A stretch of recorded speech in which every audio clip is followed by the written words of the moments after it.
Okay, good. So that's more immediate. That's something happening right now. It's like his understanding is kicking in, and it's happening not across the 4 years of progress, happening across this month, next month. It's he understands where he is, and he has this asset that he wants to use. He knows it's affecting his personal motivation, and that's Jupiter. Jupiter's in the 11th house. It's Jupiter. What he can do to be around people, to have things, what his next gift is going to be, how he's going to. It's all going to be tied into this. On December 31st, Mars is squaring his Sun. So that's a stressful point. But I mean, that happened. We go through Mars squares every 6 months, so it's not that, I would say it's not that big of a deal. It's just maybe he's having to work, or there's some pressure. It's a little bit more rowdy or temperamental at that point. I mean, you wouldn't, it's not, if you knew what was going on, you'd say, well, if you have to perform it that night, just be careful to get there early, set up early, make sure you don't damage or lose equipment. And it might be a bit rowdy, so just be careful. Like that's all. It's adrenaline. But then by February, Jupiter conjuncts Venus. That's a lucky thing for finances and emotions. But then by March, just shortly after that, the first Saturn comes up to square his moon. We saw the 3 Saturns. So we're going to see the Saturn. We're seeing what's happening in and around the Saturn. So then there's something around family, around home, some restriction. Maybe he's taking care of someone. He has to help mom, or he has to do something, and there's some pressure there. But there were some good things happening. But then he has to take care. There's some karmic things he has to take care of around home and family. So he gets luck in July and February. Some restraint or delays in March, but then by May, Mars is on his Sun. By springtime, May, he's ready to do something. Mars conjunct the Sun. This is the most active time in 2 years. So he's got to set something in motion and do something. And he's got April, May, June, really fairly positive on go. But in July, Saturn comes back and squares his moon again. So if it's health, it's health. If it's mom, it's mom. There's some restrictions around home, family, comes back in again in July. June, July.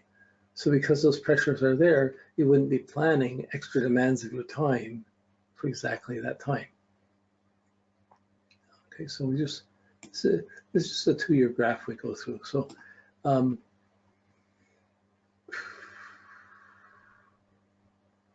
so Saturn gets to 25, it retrogrades back. Saturn comes back and goes direct. It went back. It's going to goes direct and comes back to the Venus, to the moon again.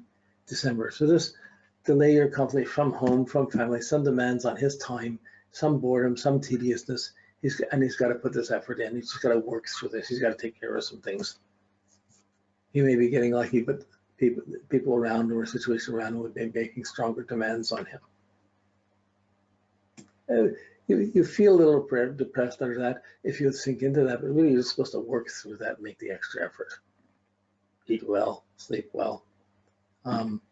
If it's a health thing, you just have to find out of it and work with it until you deal with it. But I think it's possible. Saturn to the moon. I think it's more a financial thing with family, and he's having to help someone else, and there's only so much he can do, and like that. By March of 2021, Jupiter is on his Mars, and then it conjuncts his midheaven, and then Mars conjuncts the midheaven, and Jupiter conjuncts the Sun. So spring of 2021 is really high energy and positive. So if he's got the band, he's got something, that's a great time to set up a tour. He would do great. March, April, May. He's just on a roll. He was not supposed to sit still and sit back during that time. He really has great breakthroughs. So maybe the Saturn to the moon is he wants to do a tour, but he's got to get a record together or got to get an album together to go on a tour, something like that. But we can't know it. We can see the timing and just imagining what it could be in that situation and coming along and going at it. Then by July, Mars opposes the Sun for a couple of weeks, end of July. So he's a little tired.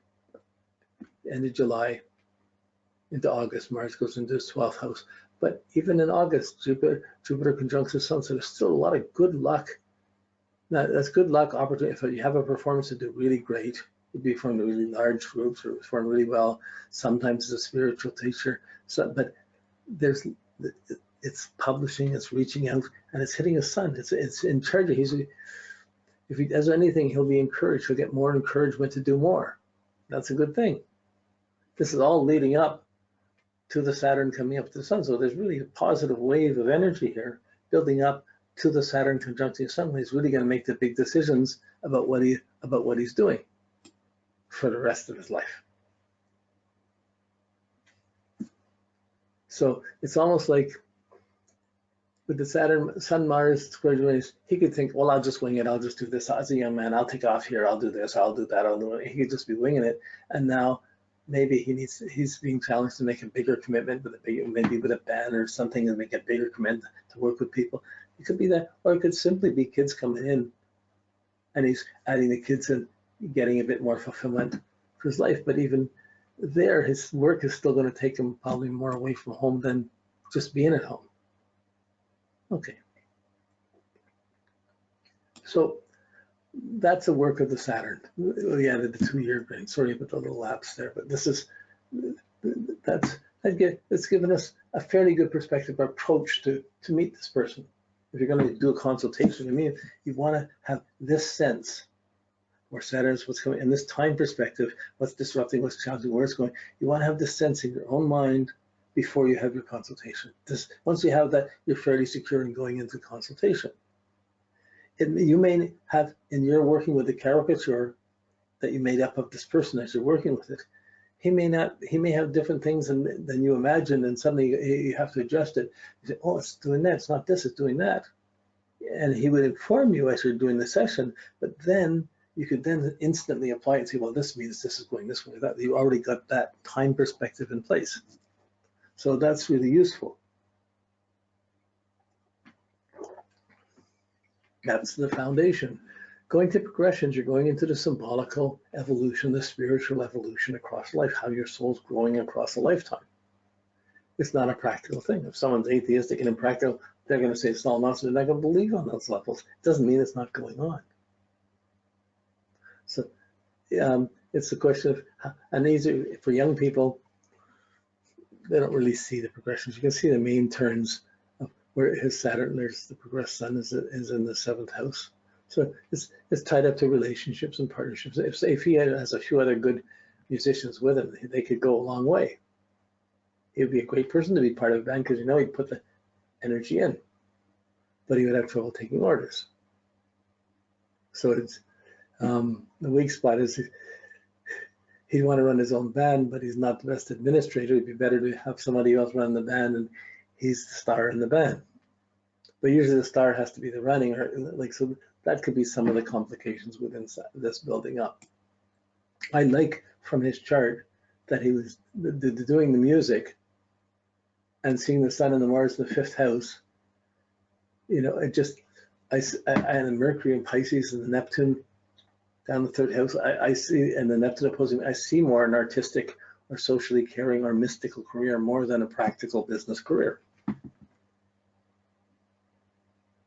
Okay, and I see that direction may cause some having to understand the family, some struggle to explain the family, what it means, but he's still going to get the potential to do it, and he's supposed to do it. Now, if someone married him and tried to smother him and have him down where she knows where he is every day and he's always there, that would just, it would really hit a nerve. But ideally, he'd have a job that takes him out and gets him out and about, and he's back and he's in and out, and that would work better for him. Okay, so we're going to progressions. We want to see the phase of the moon, the phase of the progressed moon phase first. So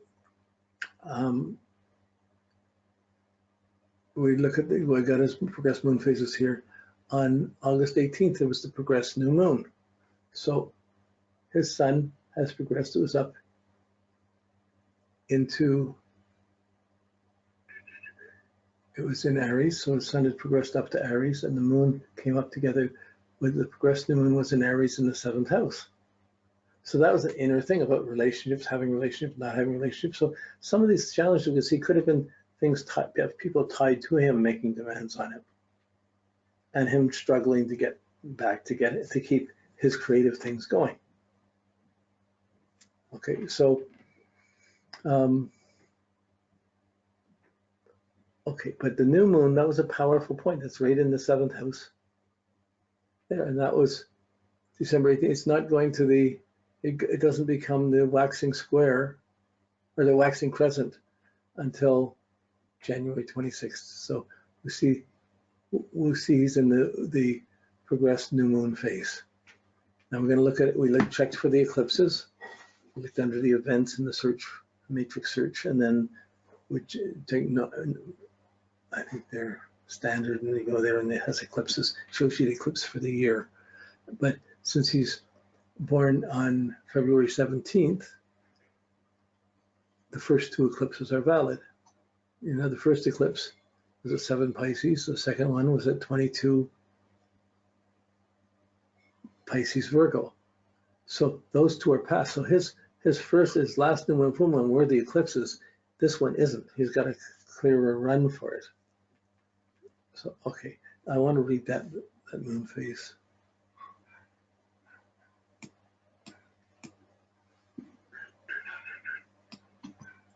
Okay. Right at the beginning.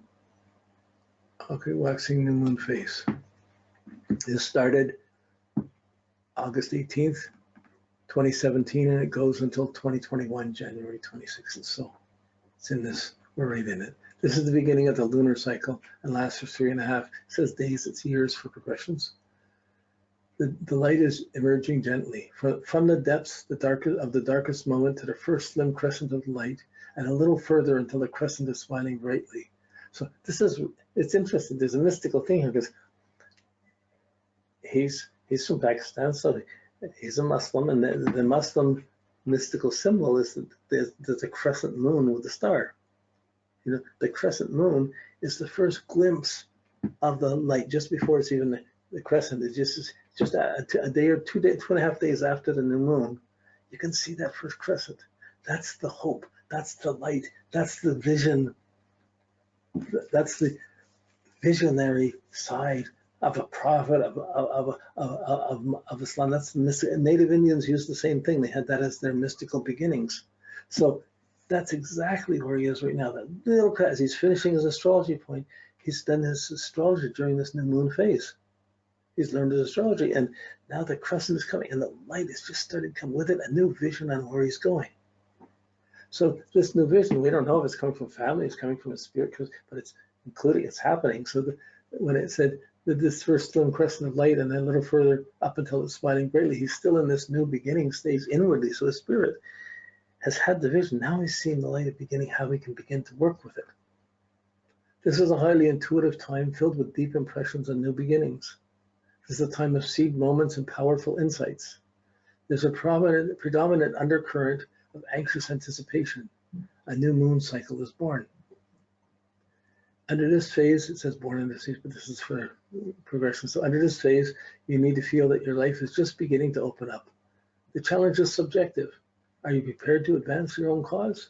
You should really adjust your lifestyle support to support any new sense of direction that you feel is emerging within you. Okay, so we see this. It's in his 7th house, so it is tied to relationships and where they're going and what's happening within it. You'll be constantly having to make new starts in life. You'll be sensitive to new beginnings and uncertain about your present surroundings. You're inclined to leave old attachments and memories behind. You will want to move forward towards your goals and will be frustrated by any setbacks. When you begin a project, it's important to advance with care and gentleness. Make sure that you nurture and protect